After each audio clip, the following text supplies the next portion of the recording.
Hello बच्चों, मैं स्मिता विजलवान स्वागत करती हूँ आपका आईसीटी वर्चुअल क्लासरूम में। आशा करती हूँ आप सभी स्वस्थ होंगे और अच्छे से अपनी पढ़ाई कर रहे होंगे। बच्चों, आज हम पढ़ने जा रहे हैं क्लास 7th की साइंस, क्लास 8th की साइंस और क्लास 8th साइंस में हमारा चैप्टर चल रहा था कोल एंड पेट्रोलियम। तो इसी को ही आगे कंटिन्यू करेंगे। तो अपने लास्ट लेक्चर में हमने कोल और पेट्रोलियम के बारे में काफ़ी सारी चीज़ें पढ़ी थी कि जो कोल है और पेट्रोलियम है ये एक प्रकार के संसाधन है। अब सबसे पहले आपको पता होना चाहिए कि संसाधन क्या होते हैं। संसाधन वे हैं जिनका उपयोग करके हम अपने काम को क्या कर सकते हैं, आसान बना सकते हैं, अपनी आवश्यकताओं की पूर्ति कर सकते हैं। तो वो सभी क्या होते हैं, संसाधन होते हैं। मान लीजिए हमें एक जगह से दूसरी जगह जाना है तो हम बस से जाते हैं या किसी व्हीकल से जाते हैं। ठीक है, तो व्हीकल क्या एक संसाधन है। ठीक है, हमें ठंड लगती सॉरी ठीक है, ठंडियों के समय में हम सनलाइट में बैठते हैं, धूप में बैठते हैं। ठीक है, तो धूप कहाँ से मिल रही है हमें, सन से मिल रही है, सनलाइट है। तो सनलाइट भी क्या है हमारे लिए, एक रिसोर्स है ना। तो अलग अलग ये सभी क्या है हमारे लिए संसाधन है। जैसे हम सड़कों की बात करें, कपड़े हैं, सभी हमारे लिए संसाधन है एक प्रकार से अगर हम देखें तो। ठीक है, अगर हम बात करें संसाधनों की तो संसाधन दो प्रकार के होते हैं। एक जो हमें प्रकृति से मिलते हैं उन्हें कहा जाता है प्राकृतिक संसाधन, और एक ऐसे संसाधन होते हैं जो हमें मानवीय प्रयासों द्वारा मिलते हैं, उन्हें कहा जाता है मानव निर्मित संसाधन। अब दोनों में डिफरेंस क्या है वो तो हमने देख लिया कि एक तो प्रकृति से मिलता है और एक मानव उनका निर्माण करते हैं, तो वो होते हैं मानव निर्मित, मैन मेड जिसे कहा जाता है। ठीक है, चलो दो चीजें तो समझ में आ गई।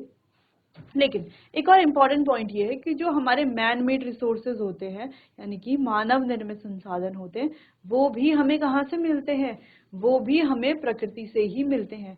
मान लीजिए प्रकृति से हमें लकड़ी मिलती है, तो लकड़ी क्या है, एक प्राकृतिक संसाधन है। ठीक है, लेकिन उसी लकड़ी से हम क्या बनाते हैं, अपने लिए बेड बनाते हैं। ठीक है, टेबल बनाते हैं, चेयर बनाते हैं, डाइनिंग टेबल बनाते हैं। तो ये सभी क्या है, मानव निर्मित संसाधन है, लेकिन बने हुए किससे हैं, प्राकृतिक संसाधनों से। क्लियर है। तो हम यहाँ पर इस चैप्टर में जो है डिटेल में प्राकृतिक संसाधनों के बारे में ही पढ़ेंगे। फिर लास्ट लेक्चर में हमने पढ़ा था कि जो प्राकृतिक संसाधन है ये भी दो प्रकार के होते हैं। एक होते हैं हमारे अक्षय प्राकृतिक संसाधन और एक होते हैं समाप्त होने वाले संसाधन। अब अक्षय प्राकृतिक संसाधन कैसे हैं, ये संसाधन ऐसे होते हैं जो असीमित मात्रा में हमारे पास है ना, अनलिमिटेड क्वांटिटी में है। तो हम इनका कितना भी उपयोग करें ये समाप्त नहीं होते। ठीक है, जैसे कि हम बात करें सूर्य का प्रकाश है, वायु है, तो ये सभी क्या है, अक्षय प्राकृतिक संसाधन है। दूसरा अगर हम बात करें जो हमारे मानव निर्मित संसाधन है, man made resources, sorry man made resources का तो हमें पता है। चलो अक्षय प्राकृतिक संसाधन तो हो गया, एग्जाम्पल हमने देख लिया। अगर हम बात करें दूसरा समाप्त होने वाले संसाधन जो होते हैं, अब ये संसाधन कैसे हैं, समाप्त होने वाले हैं, यानी कि कैसी मात्रा में होंगे, सीमित मात्रा में होंगे, यानी कि सिर्फ लिमिटेड क्वांटिटी में होंगे हमारे पास। जैसे कि अगर हम बात करें कोयला है, ठीक है, पेट्रोलियम है, प्राकृतिक गैस है, वन है, वन्य जीव है, खनिज है, तो ये सभी कैसे हैं, समाप्त होने वाले संसाधन है। ठीक है, यानी कि यदि हम इनका अधिक उपयोग करते हैं तो ये कुछ समय के बाद समाप्त हो सकते हैं, हो जाते हैं। ठीक है, चलिए तो जो भी टॉपिक हमने पढ़े हैं आप उन्हें एक बार देख लीजिए। चलिए फिर लास्ट लेक्चर में हम जीवाश्म ईंधन के बारे में पढ़ रहे थे, यानी कि फॉसिल फ्यूल। अब फॉसिल फ्यूल होते क्या हैं, जो मृत जीवों के या मृत वनस्पति के अवशेषों से बनते हैं। ठीक है, उन्हें कहा जाता है फॉसिल फ्यूल। तो जैसे कि यहाँ पर कुछ एग्जांपल्स हैं, जैसे कि कोल है, पेट्रोलियम है, नेचुरल गैस है, ये सभी हमारे फ्यूल्स तो हैं, है ना, ईंधन तो है। इसके अलावा ये सभी हमारे नेचुरल रिसोर्सेज भी हैं। ठीक है, चलो नेचुरल रिसोर्सेज भी हैं, ईंधन भी है, लेकिन इसके अलावा ये सभी जीवाश्म ईंधन भी है, यानी कि फॉसिल फ्यूल्स भी है। ठीक है, क्यों है ये हमने देख लिया। फिर हम लास्ट लेक्चर में कोल के बारे में बात कर रहे थे, तो चलो कोयले के बारे में कुछ और चीजें समझते हैं। तो देखो इसका उपयोग किया जाता है भोजन पकाने के लिए ईंधन के रूप में। पहले इसका उपयोग रेलवे इंजनों में भाप बनाने के लिए किया जाता था, जिससे इंजन को चलाया जाता था। ठीक है, दूसरा इसको थर्मल पावर स्टेशनों में बिजली पैदा करने के लिए इसका उपयोग किया जाता है। अगर हम इसके मेन जो प्रोडक्ट है उनकी बात करें तो वो है कोक, कोलतार और कोयला गैस। ठीक है, कोल गैस या कोयला गैस, ये कोयले के उत्पाद हैं। तो आप कुछ इस तरीके से एक फ्लो चार्ट बना सकते हो कि ये है कोयला,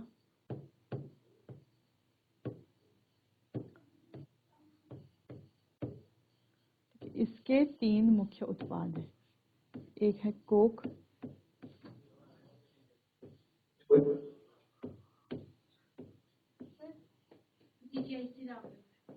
एक है कोलतार,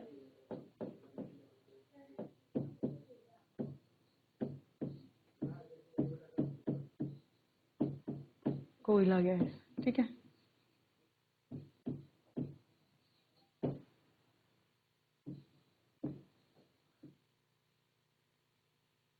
क्लियर। तो ये हो गए कोयले के बारे में। कोयले के बारे में हमने क्या क्या पढ़ा है कि अगर हम इसके फिजिकल प्रॉपर्टीज की बात करें, ठीक है, भौतिक गुणों की बात करें, तो ये क्या है बच्चों, ये बहुत ज्यादा कठोर होता है। किसकी तरह कठोर है? पत्थर जैसा कठोर होता है। दूसरा अगर हम बात करें तो ये होता है काले रंग का, ठीक है, कठोर है, काले रंग का है। तीसरी चीज, इसका उपयोग खाना पकाने के लिए किया जाता है। थर्मल पावर प्लांट्स में इसका उपयोग किया जाता है एज अ फ्यूल, ठीक है। और रेलवे इंजन में भाप बना करके इंजन को चलाने के लिए भी इसका उपयोग किया जाता है। और अगर हम बात करें इसके मेन प्रोडक्ट की, तो ये 3 इसके मेन प्रोडक्ट है, कोक, कोलतार और कोयला गैस। क्लियर इतना? चलिए, तो कोयले के उपयोग को आप नोट कर लीजिए।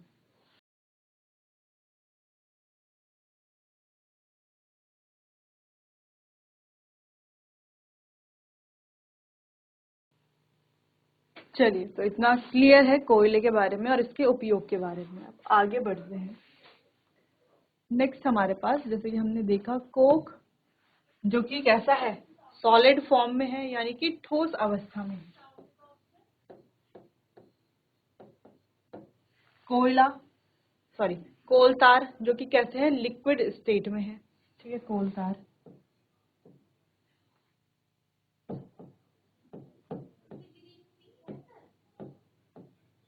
और अगला है कोल गैस, यानी कि कोयला गैस, जो कि गैसियस स्टेट में, ठीक है। तो जो हमने अभी देखा, ठीक है, तो कोल कुछ इस तरीके से दिखता है, कोलतार कुछ इस तरीके से, और कोल गैस तो इस तरीके से दिखती है, ठीक है। चलो, तो अब इन तीनों के बारे में एक एक करके हम थोड़ा डिटेल में डिस्कस करेंगे। तो सबसे पहले है हमारे पास, इन तीनों को डिस्कस करने से पहले हम कोल की स्टोरी समझ लेते हैं, ठीक है। तो चलो, तो कोल की स्टोरी समझने से पहले हमें ये पता है कि कोल क्या है, एक प्राकृतिक संसाधन है। देखो, एक संसाधन तो है, लेकिन कैसा संसाधन है? प्राकृतिक संसाधन है, यानी कि नेचुरल रिसोर्स है। इसके अलावा नेचुरल रिसोर्स तो है, लेकिन कैसा नेचुरल रिसोर्स है? एग्जॉस्टेबल नेचुरल रिसोर्स है, यानी कि समाप्त होने वाला प्राकृतिक संसाधन है। यानी कि कैसी मात्रा में प्रेजेंट है? सीमित मात्रा में ये उपस्थित है, और अगर ज्यादा उपयोग करते हैं तो ये कुछ समय के बाद समाप्त हो जाएगा। तो ऐसा क्यों हम कह रहे हैं कि ये सीमित मात्रा में है? चलिए, तो इसे पढ़ते हैं और जानते हैं कोयला जो है कैसे बनता है, इसकी क्या कहानी है, इसकी स्टोरी क्या है। तो इसकी स्टोरी जो है उसे हम समझते हैं। तो यहाँ से समझ लेंगे या यहाँ से समझ लेंगे? चलो, यहाँ से समझते हैं, ठीक है। लगभग 300 मिलियन वर्ष पूर्व पृथ्वी पर निचले जलीय क्षेत्रों में घने वन थे, ठीक है। फिर जैसे निचले वनीय जो क्षेत्र हैं उनमें घने वन थे, निचले जलीय क्षेत्रों में। अब बाढ़ जैसी प्राकृतिक आपदाओं के कारण ये जो घने वन थे, जंगल थे, ये मृदा में दफन हो गए, ठीक है। बाढ़ जैसी प्राकृतिक पराक्रमों या प्राकृतिक आपदा के कारण ये वन मृदा के नीचे दब गए। चलो, ठीक है। अब जैसे ये मृदा के नीचे दबे, तो क्या हुआ, धीरे धीरे इनके ऊपर अधिक मृदा जम जाने के कारण वे संपीड़ित हो गए, कंप्रेस हो गए। तो ये इंपॉर्टेंट पॉइंट भी है, ठीक है। धीरे धीरे क्या हुआ, जैसे जो वन थे, जब वो मिट्टी के अंदर दब गए, तो धीरे धीरे उनके ऊपर और मिट्टी की लेयर्स आएंगी, है ना, तूफान के कारण, हवा के कारण, या वैसे भी जो मिट्टी है इधर उधर क्या होती है, उनके ऊपर और मिट्टी आती जाती है, जिसकी वजह से वो क्या हो जाते हैं, और ज्यादा कंप्रेस हो जाते हैं, यानी कि संपीड़ित हो जाते हैं। संपीड़ित होना यानी कि क्या होता है बच्चों? देखो, मान लो अभी विंटर्स है, तो हमारे पास 3 जैकेट है, तो 3 जैकेट को जब हम फोल्ड करके एक के ऊपर एक रखेंगे, तो कुछ इतने ऊंची जैकेट हो जाएगी, है ना। अब मान लो इस जैकेट के ऊपर, ये जो 3 जैकेटें हैं, इनके ऊपर अगर हम 3 ईंट रख दें, है ना, कोई हैवी चीज रख दें तो ये क्या हो जाएंगी, वो क्या करेगा, जो हैवी कोई भी चीज हम रखते हैं तो इसके अंदर की जो एक्स्ट्रा एयर है जो जैकेट के अंदर ट्रैप्ड है, फंसी हुई है, वो क्या करेगा, उन पूरी एयर को बाहर निकाल देगा और जैकेट को कंप्रेस कर देगा। तो जो जैकेट्स का शेप अभी इतना था साइज, अब कितना हो जाएगा, इतना हो जाएगा। यानी कि इस प्रोसेस को क्या कहा जाता है, इसे ही कंप्रेशन या कंप्रेस करना कहा जाता है, या संपीड़ित करना हम कह सकते हैं। ठीक है, तो चलो, तो ऐसे ही प्रोसेस के कारण जब मिट्टी में जो वन थे वो दब गए थे, जब उनके ऊपर और ज्यादा मिट्टी आती गई तो वो क्या हो गए, कंप्रेस हो गए, यानी कि संपीड़ित हो गए। जैसे जैसे वे गहरे होते गए उनका ताप भी बढ़ता गया। अब देखो जैसे वो संपीड़ित होंगे और गहरे वो होते गए, यानी कि और ज्यादा गहराई में चले गए। जैसे जैसे वो और गहराई में गए, गहराई में जाने के कारण वहां पर ताप भी बढ़ता गया। ठीक है, और उच्च दाब और उच्च ताप यानी कि हाई टेम्परेचर और हाई प्रेशर के कारण पृथ्वी के भीतर मृत पेड़ पौधे जो थे वो धीरे धीरे कोयले में परिवर्तित हो गए। समझ गए आप? तो ये बहुत ही इजी प्रोसेस थी, याद रख सकते हो आप आसानी से कि पहले जो हमारे क्या थे, लो लाइंग वेटलैंड एरियाज थे, यानी कि निचले जलीय क्षेत्र थे, वहां पर बाढ़ जैसी प्राकृतिक आपदा या कोई और प्राकृतिक पराक्रम के द्वारा वो जो जंगल थे, वन थे, वो सभी मृदा में दफन हो गए। जब वो मृदा में दब गए, ठीक है, तो धीरे धीरे उनके ऊपर और मृदा आती गई, जिससे कि वो कैसे हो गए, कंप्रेस हो गए, यानी कि संपीड़ित हो गए। फिर धीरे धीरे वो और गहराई को चले गए। जैसे जैसे वो और गहराई को चले गए या और गहरे होते गए तो क्या हुआ बच्चों, वहां पर दाब भी उच्च था, ताप भी उच्च था। तो उच्च दाब के कारण और उच्च ताप के कारण, देखो टेम्परेचर तो हाई था ही, लेकिन प्रेशर कैसे, कि जब हमने ऊपर से और ज्यादा मिट्टी आती गई तो वो कंप्रेस होते गए ना, तो प्रेशर भी बढ़ता गया। ठीक है, तो प्रेशर आप समझ गए हो कैसे बढ़ा। तो टेम्परेचर और प्रेशर दोनों के बढ़ने के कारण धीरे धीरे ये जो मृत पेड़ पौधे थे वो किसमें, कोयले में परिवर्तित हो गए। और इस पूरी प्रोसेस को क्या कहा जाता है, फॉर्मेशन ऑफ कोल, कोयले का बनना, ये कहा जाता है। देखो, इस पूरी प्रोसेस को कहा जाता है कार्बनाइजेशन, या हम कह सकते हैं कार्बनीकरण प्रक्रिया। तो आपसे पूछा जाए कार्बनीकरण प्रक्रिया क्या है, तो कार्बनीकरण प्रक्रिया यही है कि जो हमारी डेड वेजिटेशन है, कैसे वो धीरे धीरे उच्च दाब और उच्च ताप के कारण कोयले में परिवर्तित हो जाती है। तो ये हमारी कार्बनाइजेशन प्रोसेस है। चलिए, कोयले में मुख्य रूप से कार्बन होता है। देखो, कोयला जो है उसका जो मेन कंपोनेंट है वो है कार्बन। ठीक, आगे भी हम डिस्कस करेंगे। मृत वनस्पति के धीमे पराक्रम द्वारा कोयले में परिवर्तन को कार्बनीकरण कहते हैं। इस प्रोसेस को क्या कहा जाता है, कार्बनीकरण कहा जाता है, क्योंकि वह वनस्पति के अवशेषों से बना है। अतः कोयले को जीवाश्म ईंधन भी कहते हैं। क्यों कहते हैं जीवाश्म ईंधन, क्योंकि वो अवशेषों से बना है। ठीक है, किसके अवशेषों से बना है, वनस्पति के अवशेषों से बना है, इसीलिए इसे जीवाश्म ईंधन या फॉसिल फ्यूल भी कहा जाता है। तो एक कोयले की खान अभी हम देखेंगे। तो कोयले की खान देखने से पहले थोड़ा सा इसे समझ लेते हैं। देखो बच्चे, जो कोयला है, अभी हमने बात की कि इसमें मुख्य रूप से क्या होता है, इसमें होता है कार्बन। ठीक है, मुख्य रूप से क्या होता है, इसमें कार्बन होता है। ठीक, क्लियर। चलो, अब ये कोयला बनता कैसे है, ये हमने पूरी प्रोसेस देख लिया। तो कोयले के बनने की जो प्रोसेस है, इसे क्या कहा जाता है, इसे कहा जाता है बच्चों कार्बनीकरण।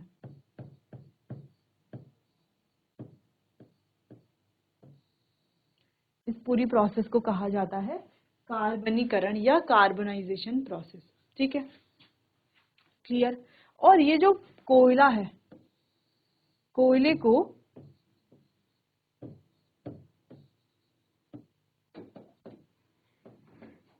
जीवाश्म ईंधन यानी कि फॉसिल फ्यूल भी कहा जाता है। क्यों कहा जाता है, क्योंकि ये मृत वनस्पति के अवशेषों से बनता है। क्लियर है इतना कि कोयला बनता कैसे है, कार्बनाइजेशन या कार्बनीकरण प्रक्रिया से बनता है। ठीक है, दूसरा, कोयला जो है उसे जीवाश्म ईंधन भी कहा जाता है। क्यों कहा जाता है, क्योंकि वो मृत वनस्पति के अवशेषों से बनता है। ठीक है, तीसरी चीज हमें ये पता है कि कोयला क्या है, एक प्राकृतिक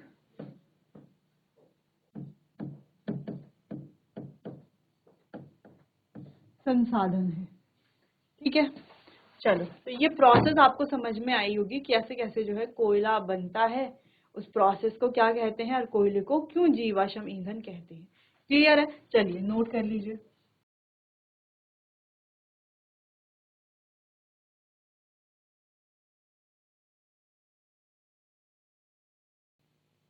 चलो क्लियर है, कोयले की कहानी सबको समझ में आई। अच्छा, कुछ डेट जो है यहाँ पर आपको ध्यान में रखनी है, जैसे ये 300 मिलियन वर्ष पूर्व, ये आपको ध्यान रखना है। ठीक है, तो 300 मिलियन ईयर्स अगो, ये आपको ध्यान में रखना है। ठीक है, तो चलो, तो यहाँ पर हम जो स्टोरी देखेंगे बच्चों, ये स्टोरी और वो स्टोरी दोनों क्या है, सेम है, लेकिन वो हिंदी में थी, ये इंग्लिश में। तो एक बार इसे बस हम रीड कर लेंगे। तो अबाउट 300 मिलियन ईयर्स अगो, यानी कि 300 मिलियन वर्ष पूर्व क्या हुआ था, अर्थ में क्या थे, घने जंगल थे। कहाँ पर, निचले जलीय क्षेत्रों में, यानी कि लो लाइंग वेटलैंड एरियाज में। ठीक है, due to natural process like flooding these forest got buried under the soil, यानी कि बाढ़ जैसी प्राकृतिक आपदा के कारण ये जो घने वन थे, ये बरीड यानी कि दफन हो गए, दब गए। ठीक है, मृदा के अंदर। As more soil deposited over them they are compress, अब जैसे जैसे इनके ऊपर और ज्यादा मिट्टी की लेयर्स जो है, परत जो है वो आती गई, तो ये कैसे होते गए, कंप्रेस यानी कि संपीड़ित होते गए। क्लियर है इतना? चलो, द टेम्परेचर ऑल्सो रोज, अब क्या हुआ, जैसे जैसे ये और गहराई में जाते गए, टेम्परेचर भी क्या होता गया, रोज यानी कि बढ़ता गया। ठीक है, और ये सैंक डीपर एंड डीपर, यानी कि ये और गहराई में जाते गए, यानी कि और नीचे की तरफ ये धस गए। अंडर हाई प्रेशर, अब यहाँ पर क्या था, प्रेशर भी ज्यादा था कि ऊपर से, क्योंकि मिट्टी की लेयर भी थी, और टेम्परेचर भी ज्यादा था। प्रेशर ज्यादा होने की वजह से और टेम्परेचर भी ज्यादा होने की वजह से ये जो डेड प्लांट्स थे गॉट स्लोली कन्वर्टेड टू कोल, धीरे धीरे ये कोयले में परिवर्तित हो गए। ठीक है, क्लियर है इतना? तो जो स्टोरी अभी हमने पढ़ी, उसी स्टोरी को हमने यहाँ पर पढ़ा। ठीक है, यही वाली स्टोरी है सेम। ठीक, तो आप वो वाला भी नोट कर सकते हो, ये वाला भी नोट कर सकते हो। दूसरी चीज आपको ध्यान रखना है कि कोयला का जो मेन है वो क्या है, कार्बन है। प्रोसेस कार्बनीकरण है, इसे जीवाश्म ईंधन भी कहते हैं। डेट आपको ध्यान रखनी है, कोयला एक प्राकृतिक संसाधन है, ये भी ध्यान रखना है। ठीक है, जीवाश्म ईंधन क्यों कहते हैं, क्योंकि मृत प्राणी मृत वनस्पति के अवशेषों से बनता है। ठीक है, इसके जो रिमेन्स होते हैं, अवशेष होते हैं, उनसे बनता है, इसीलिए। क्लियर है, इतना आपको ध्यान में रखना है। आगे बढ़ते हैं, कोयले के निर्माण के बारे में थोड़ा देखते हैं। देखो, इस तरीके से हीट और प्रेशर के कारण कोयला जो है वो बनता है। आप देख सकते हो, उच्च दाब और तापमान में मृत वनस्पति कोयले में परिवर्तित हो जाती हैं।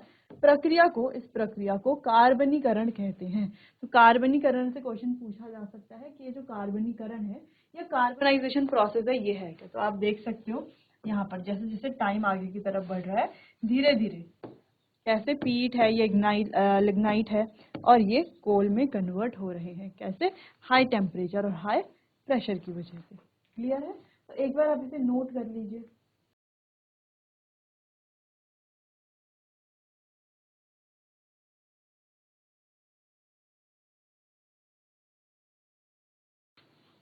चलिए, तो आप आगे बढ़ते हैं। तो इस तरीके से हमने अपनी पिछली स्लाइड में पढ़ा था कि हम एक कोयले की खान आगे देखने वाले हैं। तो ये है हमारी कोयले की खान, एक कोल माइन ये है। तो इस तरीके से कोल माइन जो है वो होती है। क्लियर है? चलो, एक बार आप देख लो इसे। अब कोल के बारे में कुछ और चीजें समझते हैं, फिर आगे बढ़ेंगे, क्योंकि अभी हमें कोल के जो प्रोडक्ट हैं, कोक है, कोल तार है, कोल गैस है, इनके बारे में पढ़ना है। फिर हमें पेट्रोलियम पढ़ना है कि पेट्रोलियम का कैसे फॉर्मेशन होता है, पेट्रोलियम में क्या क्या कंपोनेंट्स होते हैं। ठीक है, पेट्रोलियम जो है अलग हमारा क्या है, एक हमारा प्राकृतिक संसाधन है, लेकिन इसके जो है अलग अलग फ्रेगमेंट्स में हम क्या करते हैं, इसके जो अलग अलग कंस्टिट्यूएंट होते हैं, अवयव हैं अलग अलग, उन्हें हम अलग अलग करते हैं। ठीक है, तो काफी सारी चीजें इससे बनती है, प्रोडक्ट बनते हैं पेट्रोलियम से भी, तो उसको भी हमें डिस्कस करना है। तो पहले कोल को थोड़ा और समझते हैं। कोल कंटेन्स मेनली कार्बन, अब कोल में ज्यादातर कार्बन होता है, ये अभी हमने पीछे बात की।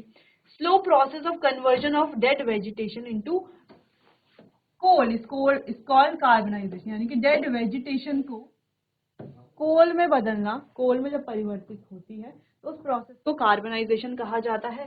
कोल को फॉसिल फ्यूल भी कहा जाता है, क्योंकि कोल जो है वो बनता है जो मृत वनस्पति है उसके रिमेन्स से, ठीक है, उसके अवशेषों से।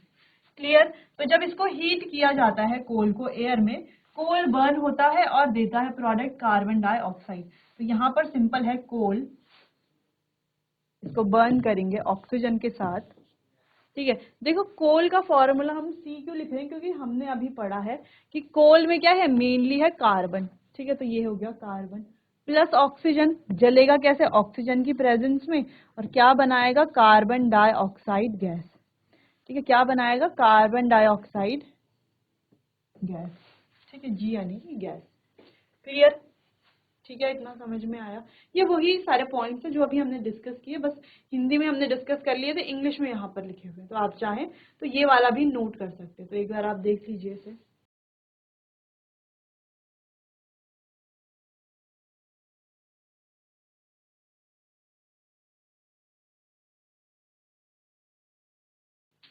चलिए आगे बढ़ते हैं।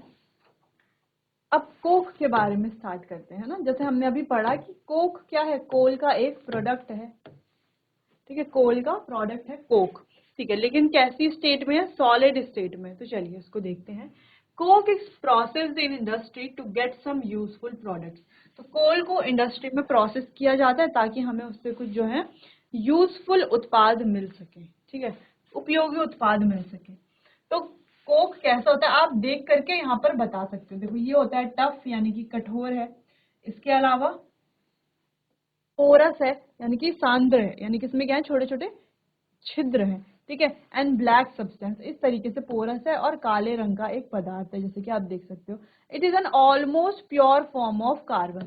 तो ये कार्बन का लगभग शुद्ध रूप होता है, ठीक है, ऑलमोस्ट प्योर फॉर्म। अगला है Coke is use in the manufacture of, अच्छा कोक को स्टील और स्टील के उत्पाद के लिए, मतलब स्टील के निर्माण के लिए इसका उपयोग किया जाता है, और and in the extraction of many metals, और बहुत सारे धातुओं के निष्कर्षण के लिए भी इसका उपयोग किया जाता है, ठीक है। किसका किया जाता है, कोक का उपयोग किया जाता है।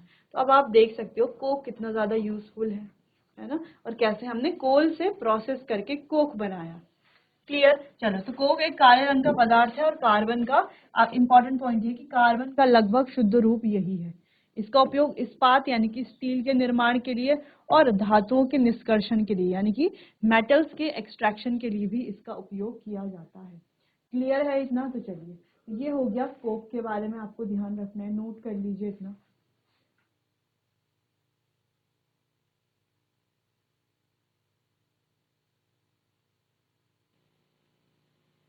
चलिए, तो कोक के बारे में हम पढ़ चुके, काफी सारे टॉपिक्स हमने कोल से रिलेटेड पढ़ लिए हैं। अब आगे बढ़ते हैं, बात करते हैं कोलतार की, ठीक है। तो कोलतार का जो नाम है वो आपने कई बार सुना होगा और कई बार देखा भी होगा, जब आपके आसपास कहीं पर सड़क बन रही हो, ठीक है, या कई जगह पर आपने कोलतार देखा होगा और नाम भी सुना हो, ठीक है। तो जब आपने देखा तो आपने ऑब्जर्व क्या किया कि ये कैसा है, काले रंग का है, गाढ़ा है और तरल पदार्थ होता है, जिसमें एक अजीब सी अनप्लीजेंट स्मेल आती है, यानी कि एक अप्रिय गंध इसमें होती है।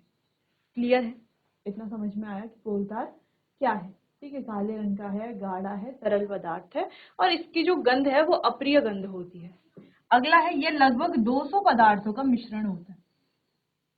ये क्या है, लगभग 200 पदार्थों का मिश्रण है। अब कोलतार से प्राप्त उत्पादों का उपयोग, अच्छा कोलतार से जो हमें उत्पाद प्राप्त होते हैं उनका उपयोग रंगों में, दवाओं में, पेंट में, इत्र यानी कि जिसको परफ्यूम कहते हैं, इनके लिए शुरुआती सामग्री के रूप में किया जाता है कोलतार का उपयोग। तो कोलतार से आप देख सकते हो लगभग 200 पदार्थों का ये मिश्रण है और कितने सारे उत्पाद जो है हमें इससे मिल रहे हैं, कितने सारी चीजें हमें इससे मिल रही हैं। तो ये आपको ध्यान रखना है। तो ये है हमारा कोलतार। तो बच्चों अभी तक कोक हम पढ़ चुके हैं। कोक में हमने देख लिया कि कोक क्या है, कार्बन का लगभग शुद्ध रूप है, ठीक है। कोक का है उपयोग हम क्या करते हैं, स्टील के निर्माण में करते हैं। इसके अलावा मेटल्स के एक्सट्रैक्शन में किया जाता है ना, कोई मेटल है तो उसको हमें एक्सट्रैक्ट करना है, शुद्ध फॉर्म में उसको लेना है, तो उसके लिए किसका उपयोग किया जाएगा, कोक का उपयोग किया जाएगा।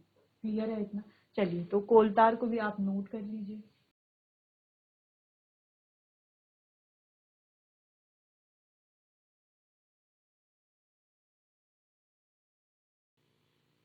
चलिए बच्चों, तो यहाँ पर कोयला क्या होता है ये हम समझ गए हैं। कोयले का फॉर्मेशन कैसे होता है, जो स्टोरी ऑफ कोल है उससे हमने समझा। ठीक है, कोल जब बनता है इस प्रोसेस को कार्बनाइजेशन कहते हैं, ये भी हमने समझ लिया। कोल को फॉसिल फ्यूल भी कहा जाता है, यानी कि जीवाश्म ईंधन कहा जाता है। क्यों कहा जाता है ये भी हम समझ गए। अब हमने इसके तीन टाइप्स में एक कोक हमने देख लिया है और कोलतार हमने देख लिया है। ठीक है, बाकी अब हमें कोल गैस देखनी है, तो कोल गैस एक बहुत ही इजी और छोटा सा टॉपिक है। ठीक है, चलिए बच्चों, तो आज के लिए बस इतना ही। बाकी चैप्टर को कंटिन्यू करेंगे हम अपने आने वाले अगले सेशन में। तब तक के लिए आपका बहुत बहुत धन्यवाद।